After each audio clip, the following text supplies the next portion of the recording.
This is Brad A. Milford with the Unlimited Business Wisdom Podcast, where leaders, seasoned entrepreneurs, and business owners share their wisdom. It's straight to the point to respect people's time, and because we know knowledge and wisdom turn to business possibility, and possibility mixed with support and action become reality. In this podcast, we discuss leadership, sales, marketing, operations, team development, quality, and finance to drive sustainable results and everlasting impact to make the world a better place. Thanks for joining us. Hey, Jeremy, thanks for joining us. Welcome to the show. In a few sentences. Yeah, go ahead. Now, Brad, thanks for having me. Excited to be here, man. Your backdrop looks a little cooler than mine, but I see them moving a little bit. But I know you're down in Florida, so I know you're right on the water. But looks good down there, man. Yeah, excellent. Thank you. It's virtual. I'm cheating.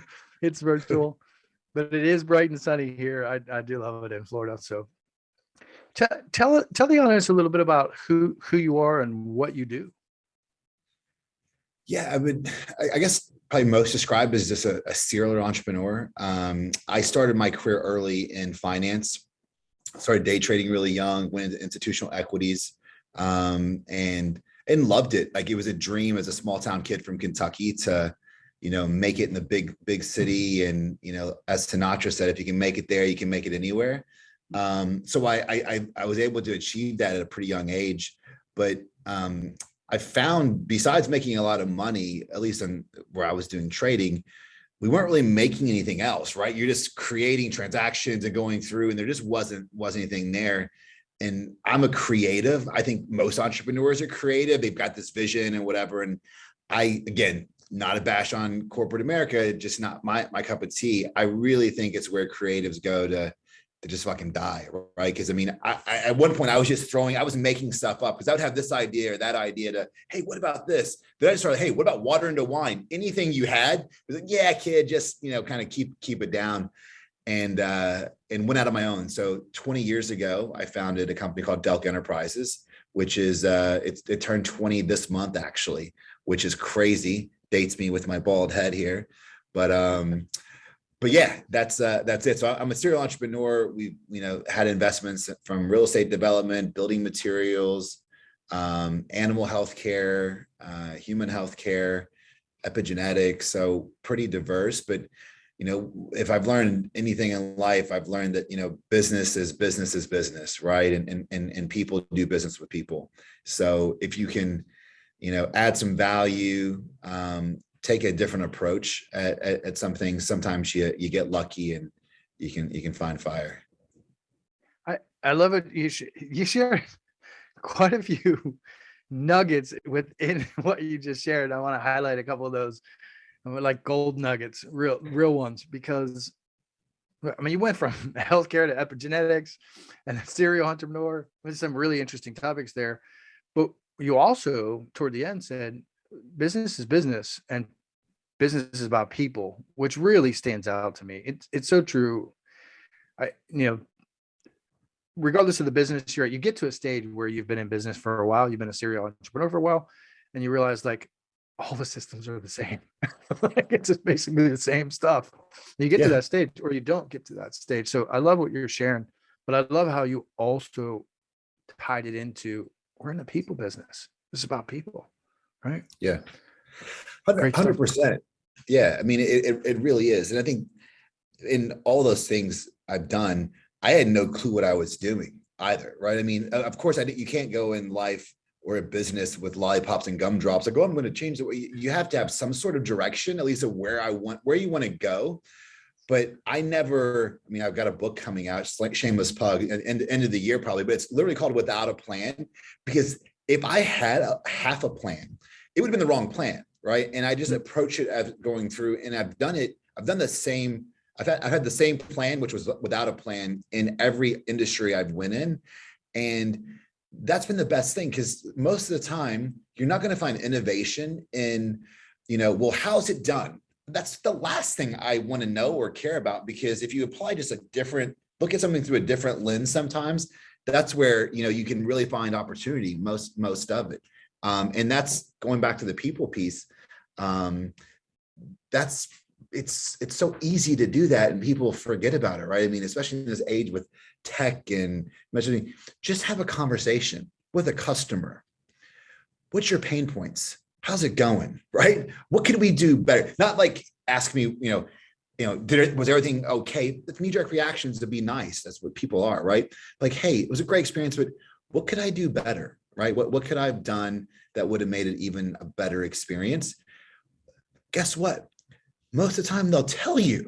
And then if you do that, you get a longer, deeper relationship with the customer and can maybe even attract more customers. Right on. I love what you're sharing. From without a plan, which we might have a good deep discussion on that, because I might go a different direction. However, I appreciate what you're sharing, because the old style method of what we used to do, like you have a very specific Gantt chart, and then like you have a cascade method, and you go, here's all your steps, and you're not agile. You're going to spend a year creating a plan, and you're not going to get anything done. So I'm with you in that regard. But I'm the guy that says, hey, you need a plan because you don't know what the heck you're doing. So right. I'm sure we actually are saying the same thing, and just in different ways, which I love. But what you highlighted is really powerful, and yet it eludes a lot of people. I mean, social media today is crazy. They get that link, like value vomit. Why not just reach out and have a conversation with somebody like, hey, I love your logo, man. What's going on? Dude, I was it's not this is like the base principle. I was speaking at a conference in New York. I got back yesterday, and one of the speakers is a friend of mine, 𝐓𝐿. He's in the mortgage business, and he's like, here's a crazy idea we always ask our customers. He literally just picked up the phone and called all the people that didn't go with him, right? They didn't decide. And what he discovered was, I'm not in that space, but it's a painful process. Everyone's got a mortgage, right? So it's like this form, that, your blood type, like here's all that stuff. So he discovered that there were a few things in his business that were too difficult or that were friction points. And then he worked around to remove some of the pain. His next month, his revenue increased by 67%. That's real money by not sending a ringless voicemail or a Klaviyo stream or a multi-funnel, by picking up the phone and be like, hey, it's Ed.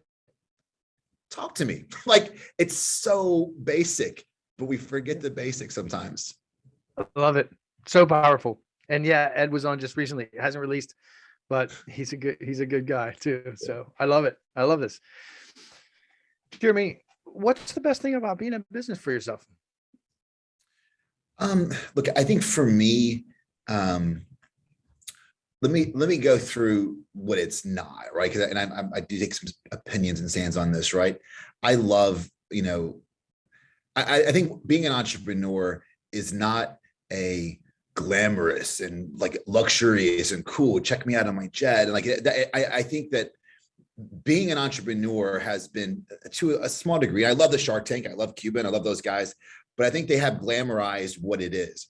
Like this, you need to have a special type of sickness to be an entrepreneur. If you really are, like, you need to love pain and agony and masks, like you really need to embrace it. But for me, going back to why I left corporate America, it was the creative. I love the unknown. I love learning, right? I think that's the biggest piece. I don't know. I jump industries after I think I've squeezed all the juice. I mean, and I'm happy to go into give you more color on my plan component of how I think about things, because most times you don't know what you don't know. So I can give you every business I've been in. I've reached pretty successful pinnacles in the ones that work. Now, plenty of them failed. Don't get me wrong. I'm not like batting 1,000, but the ones that really eclipsed my wildest expectations, I didn't even know that was I didn't even know that was there. It's like, here, Everest and it's past. I didn't even know that's there. And that's my logic, that if you go through and define that I'm going to Everest, dude, you could have missed the next one, right? You could have really missed that piece. And that's why I think because it could be the wrong plan. And you could, to your point, you could be so less agile because, oh, well, I've got to stick to this route, as opposed to when, not if, the challenges and the things happen that you like, okay, you take them as it is, and then you can go through and pivot, right? I think that's the biggest difference. So for me, it's the learning, it's the discovery, it's the learning. Of course, you do well at some point, you do get some freedoms. Like, it does pay its dues, over time. As I said, I came in here right from my kids' second grade, reader's guild. So like that's nice. If I don't have to tell my boss, like, hey, I need a lunch break, right? So allowing that freedom, I think, is good. But I think the basic for me is learning. It's the learning and the experience and going through and just meeting so many cool people. Because it's a big world, and learning, I think, is probably the biggest thing for me. Sorry for the ramble. I love it. I love your answer.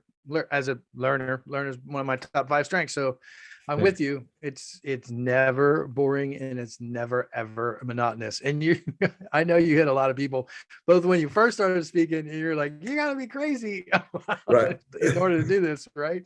Yeah. It's a lot of fun. It definitely is. And I know if you're watching and you're listening, you're that's just resonate with you because you're one of those people, right? But the pain, again, like I joke about being, you have to love the misery and the pain.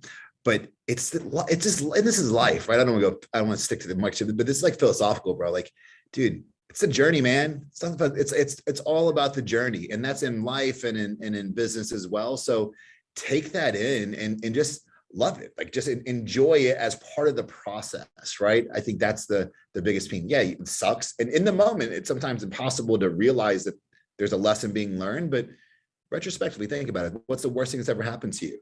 You're still here, right? Because you moved forward. It sucked then, but probably there was a lesson that you learned, right? That you won't be there again or go through it. So that's it. You have to take things in perspective. And I think it's hard. It's easier said than done sometimes. Yeah, I'm with you 100%, especially on the learning. And it's interesting. I think you might have been the first guest that actually said the word learning and then described it in your own way.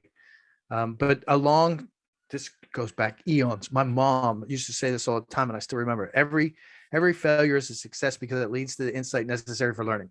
She used to say that to me all the time, and it's embedded in my brain, right? And as you were speaking, awesome. I was reminded of that. I was reminded of Mom, and it's so true, because look, you're going to fail as an entrepreneur.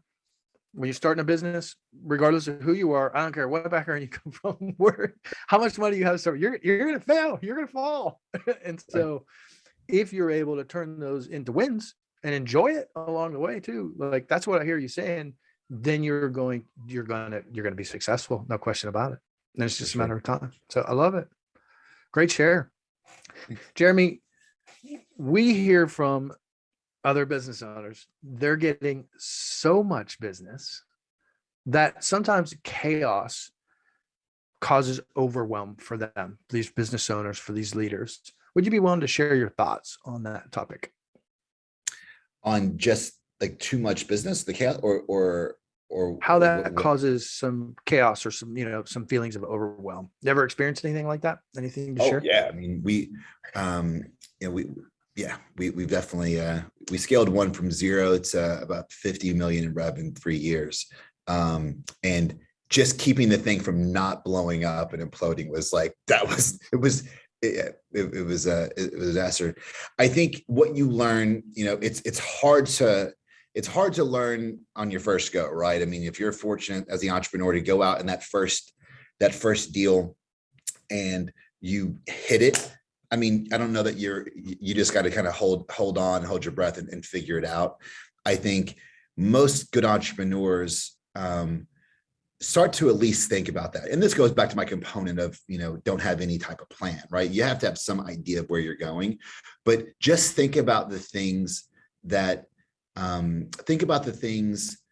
are, functional. Like if you're selling a digital product, or if you're selling, an actual consulting service. I mean, just think about the value stream. Okay. And then, you want it to be a $10 million business, whatever. The better you could try to look at those in a forward-looking component to try to solve with a process, then that's good. But But as you said, most entrepreneurs, if you're scaling, business is changing, you didn't see this as a niche and it just blew up.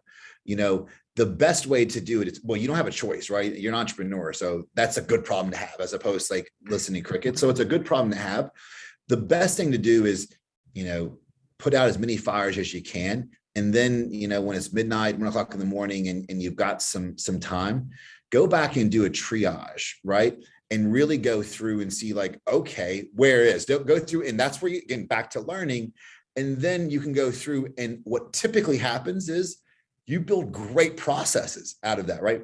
One of our businesses, we end up building a big tech SaaS play, only because our biggest pain point was customers calling us asking for their order. So we said, how do we do this? What if we could just tell them we've got it and when it's shipping? Well, we couldn't do that then, but we built a solution that dropped our call volume by 88%.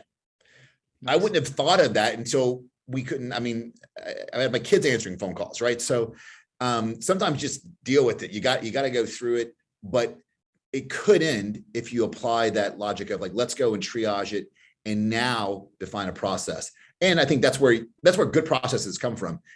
Conversely, as opposed to making a plan, you had all these different things that you accounted for. You're likely going to miss one, and then you've got processes that don't actually apply. So that's why I think it's better to break some things than go back and make it better. I love that, what you just shared. It's cool to have SOPs and systems and processes, but how do you know what you need until some stuff breaks, right? So it really is. I love it. You just said like, go back and do a triage and walk through your process and make sure they're working. And if not, then tweak them and optimize them. I love your answer, man. It's powerful stuff. Thank you. Question number 4. What other successful business owners, like yourself, of course, Jeremy, should be on the Unlimited Wisdom podcast? And I'm in this mastermind group called War Room, and it's digital marketer guys. So Ryan Dice, Perry Belcher, he's a fellow Kentucky guy and buddy. And then Roland, I don't know if you know Roland Frazier, if he's been on, but Roland is he's one of those guys that are it really annoys you to talk to him.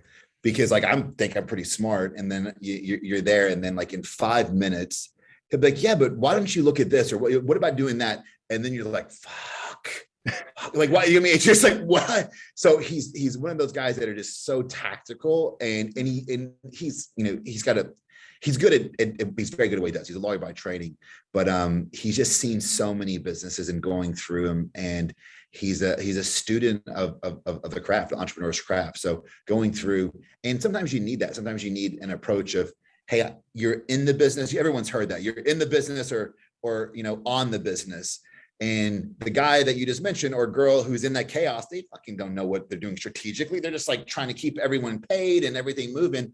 So sometimes that fresh perspective is great. So if you could, I'll give you Roland details, but Roland is a phenomenal guy. It'd be a phenomenal guest. I love it. I love that. And I love that how you delivered that too. So yeah, Perry and Roland, I'm actually familiar with both of them, but I haven't connected with either one. So, but I know where to find them. So thanks for your suggestion and the plug about the War Room too. I love hearing about stuff like that. Okay, let's get to the crux of this. All right. So you've got, as a serial entrepreneur, you've seen lots of businesses, you've helped lots of businesses, right? You walk through, you've got some good perspective here. What's a common issue, or what kind of wisdom would you share with other business owners from your walk, from your journey? So I think there's 3 main points that I like to speak about and try, if I'm coaching clients or if I'm looking at businesses to buy, or what invest in whatever it is. There's 3 main lessons I think you need to do. And the first is, really define failure and make failure your superpower, right? Like get so good at failure, and it's changing your perspective and your mindset, or your mindset Because in school, like you feel like it's just fucking, like, again, I'll go off on a tangent on school, but it's what's wrong. Like you need to like go through and run through failure, because I can tell you, I mean, I grew a day trading portfolio to $2 million. I'm pretty cool. I blew it up in 4 days, lost everything. Where did I learn? I didn't learn shit building the $2 million. I learned it like losing. That's where it sucked. I don't advise it, but like that's where you can actually take the lesson. So change your perspective on failure and just really dive into it and embrace and run fast. I think the second is define success for failure. I've had other businesses that they became your baby, right? And sometimes your baby's ugly, right? So going through, but you can call that, right? Hey, I'm going to sell this bottle cap, and if I sell 1 million of them in 6 months, I'm going to continue. I'm going to throw more money at. If I sell less than that, I'm shelving it, and I'm going to put this amount of time, this amount of resources in, whatever, before you start. Then whatever, is it 2 months? It's a 3-month test. I try to fail and break as quick as possible, because then you're done. Sometimes you can get married to these things, and if you look at it, it's like, oh, well, I'm just going to try a little bit more, or try to do this. Dude, sometimes it's just the market. I mean, I've had businesses that did phenomenal things. The market just wasn't ready. So shelve it and come back for it in a little bit a year. So I think that's the one piece. Failure. Second is when I say about the without a plan, I really talk about, my story and all the things that it's led me to. I've done them without a plan, but the basic core component is just get fucking started, because you don't know, like you never know where you're going to go. But what I can tell you is that if it is a good idea, or if it is something, give it to the customer today, not tomorrow. Just figure it out as you go and just get started. That's the biggest piece. And the last one is a bit more philosophical, but I call these things events. And I'm a firm believer that 100% in business, most time in life sometimes has obviously some outliers, but always in business, I don't believe that there's anything that's a good thing or a bad thing that ever happens to us in business. I think they're merely events. It's the emotion, it's the actions that we apply to those events that will later on tell if it was a good or a bad thing. So take it like that. I mean, dude, I've had stories. I mean, everyone gets punched in the face. I've been punched big time from big levels, big players, losing millions. I've been punched, but you have a choice, especially going back to the sickness of entrepreneurs. What do you want to do? Call it. You swung and you missed and you go, or lean in, go through and just keep moving forward, and don't let your events define you. You define them. I think that's three little pieces I would try to think. Great advice. Failure, fall fast, no question about it. Yeah. Fail fast, falling forward is what I like to say, but it's exactly what you said. Going forward and getting started. And dude, you can't change what happened yesterday, man. You can't. You just can't. Right? Move forward and don't let them define you. You just gotta. What I love about what you're sharing is, and this is something I recommend. So if you're listening, you're watching. Sorry if this hasn't happened to you, but what I recommend, if you're a business owner, you're looking for a business coach, find someone who has failed a number of times, and then brought themselves up from that. If you want a great coach, instead of like some 20-year-old, sorry, I'm gonna throw this out. Instead of some 20-year-old doesn't have any business experience that calls themselves a business coach, don't get me on a tangent like you said about schools. But anyway, find someone who has failed magnificently and reach out to them. Yeah, no, for sure. I mean, that's how I vet. No, I agree, because you look at the guys that, hey, they're really good and they're very successful and they've been doing this for 15, 20, 30 years. They sucked, right? They are good now because they failed so many times and have stuck with it and learned all the and have the war scars to do it. That's I can't agree more. But I also love what you said. I mean, simple stuff like failure, get started, events. I love how you delivered that. Very succinct. Those are great topics. Just to highlight what you said, I'm going to just paraphrase it, right? But like the whole events thing, your actions are either constructive or destructive, period. End of sentence. Like I say, simple is brilliant, right? So just to highlight what you said, They're either constructive or destructive. They're either effective or ineffective. And if you just go about your days and you don't stop and pause and evaluate and do some triage, like you said, Yeah. then I don't know where you're headed. Right. So It's the whole idea, the definition of insanity, right? You keep same thing and expecting different results. It doesn't work that way, yeah. man. You know, But I see this all over social media all the time, though. Yeah. I'm like, what are you doing? So Yeah. I laugh with you. So I very, very simple, but very deep and profound things. And you encourage people just, hey, look, take some actions, get started, stop thinking like you gotta be perfect and you gotta have everything figured out. Because if you're coming from that space, you'll never get anywhere. No, And then look at your events. Ask the other question, like, what's the worst that can happen? I'm not saying, hey, you have a job making $150,000 a year, quit that and go start selling.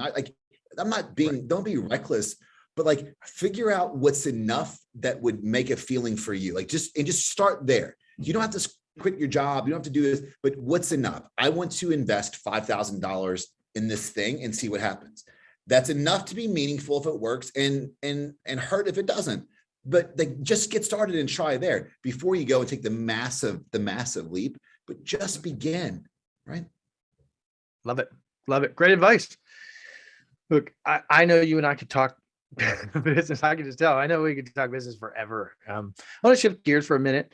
Before I shift gears and ask about your vacation, though, look, you've been pretty humble on this podcast. And so if you're listening and watching, I'm telling you, I've seen his website, I had a conversation. I know he's being humble.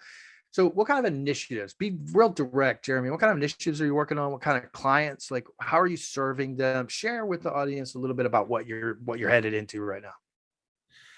Yeah. So, I don't know, like I need to like text Roland and try and get like some sort of referral code or something. But like he said something just recently to me, like, it was basically, you don't value what you know because you know it.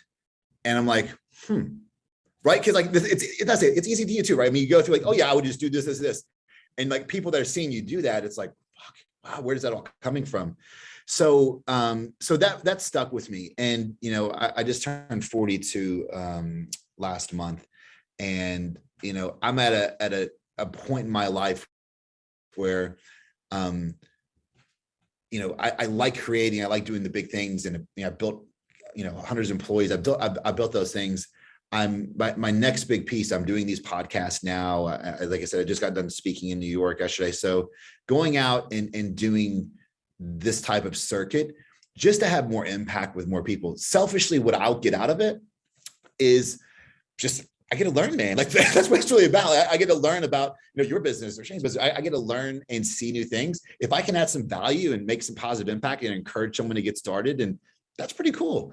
So that's really it. Just kind of sharing my story and the lessons that I've learned, but I'm still learning, right? I think that's what my biggest initiative is just, seeing things and continuing through. And yeah. I love it. And you have a book coming up, so stay tuned for that too, right? That's right. I love it. Jeremy, look, I can tell from you at this stage, I mean, you were talking about your family earlier and everything, and you were talking about freedom. We work to live, not live to work. So what's the most fun vacation you've ever had? So I'll give you two things, because I'll give you fun and painful and fun and relaxing, right? So we had spring break last week. I've got an 8-year-old and a 3-year-old, and we did hard time, man. We did 7 days in Orlando, so Central Florida, and we did like Peppa Pig World, which just opened up. I'd done Legoland before. Peppa Pig World. We did Disney, Universal, because my son's a roller coaster junkie, both water parks. I mean, literally, we were doing water slides at 4:30 and we were on the plane home at 5:15, 5:30. I mean, it was packed in. I think we were walking about 14 miles a day, right? Most of that with my 40-pound little daughter on my shoulders. But dude, seeing the light and the magic and her eyes, especially, we had dinner with like the Beast and breakfast at Cinderella. That's fun, man. Like, and you only have that for a shorter period of time. So it's painful, but that was recent and a lot of fun. we've been fortunate and blessed. We've got a little place down in the British Virgin Islands that I like to send friends to. I've got a friend down there now, an artist buddy. And it's on a small little island called 𝐓𝐿 van Dijk. So if you listen to any country music at all, Kenny Chesney sings about it all the time, talking about hanging out with his friend Ivan in the islands. Ivan's little beach bar is right beside our house. It's got a population of about 250 people. And I'll test this to all your listeners. I don't have a key to my own house. I've never locked the door. But it's like neighborhood watch. Like it's unbelievable. It's just like such a small, tight knit community. Seeing what, we've been down there for, 10 years now. And it's one of the most beautiful beaches in the way in the world, White Bay. But the people, man, it's the people that make it. Frankie, Lydia, they're basically like brothers and sisters to us. They're on the island, and their kids play with our kids, and it's just it's a cool spot, man. It's a place to go down and just you relax, enjoy great food, great drinks and stuff, but just kind of take a minute and take it all in and see like, wow, it's really, really quite special. I love it. What's the address? No, I'm just kidding. There actually isn't one. That's a funny. It's just it's called Glass House. There's not even an address. Like there's not even a mailbox. It's a clear Glass House. It's a super small island, but it's magical, man. It's really really cool. So reach out to him and be like, hey, what was that address again? Yeah. No, I love it. Jeremy, I appreciate you being on. I know you took a chunk out of your day, literally chunked a piece out of your day to come here and to serve. Love that you're speaking. You have a super sharp website, which I think you just relaunched, which is awesome. I want to encourage everybody to head there, but it's not for me to say. Because when somebody watches this and hears this and they want to reach out to you, what's the best way for them to reach out to you? It's obviously my name is Jeremy Delk. So that's you can find me on all socials with Jeremy S. Delk. Website's jeremydelk.com. And yeah, connect with me, LinkedIn, Twitter, Instagram, Facebook, all of that we're on. And yeah, love to hear new ideas. I love to hear new stories, new businesses. And if there's anything I can do to help, I'd love to do it. Send me a message, DM, anything I can do to be a sounding board. I thank you for having me. It was a pleasure being on, just because I love what you're doing and sharing the mission, because I think there just needs to be more conversations like this, right? And because dude, it's a tough choice, man. It's a tough choice to do, and it's also fucking lonely. And I curse. I apologize. So you have to edit all this out, or we probably don't get through. But I lived in New York for a long time. But dude, it's fucking lonely sometimes, man. Like you're there and like it's tough. You got employees and like everything's great, guys. I don't know how I'm gonna make payroll. I mean, it's such a lonely thing sometimes to be. So what you're doing, I think, is just so great and helping so many entrepreneurs and wherever they are on their journey. I love it. I really appreciate you sharing. Thank you so much, Jeremy. Thanks for being on. My pleasure. Be well. This is Brad A. Milford with the Unlimited Business Wisdom Podcast, where leaders, seasoned entrepreneurs, and business owners share their wisdom. If you're looking for more on leadership, sales, marketing, or operations to drive team development, higher quality, and high-level sustainable profits, we encourage you to join the Built for Brilliance community on Facebook or reach out to us about one of our mastermind groups, coaching or consulting, or even fractional COO services. You can reach us at buildbrilliance.net/contact. We thank you for listening, for sharing the show, and appreciate your rating and reviews, as this makes more shows possible. Thanks for joining us.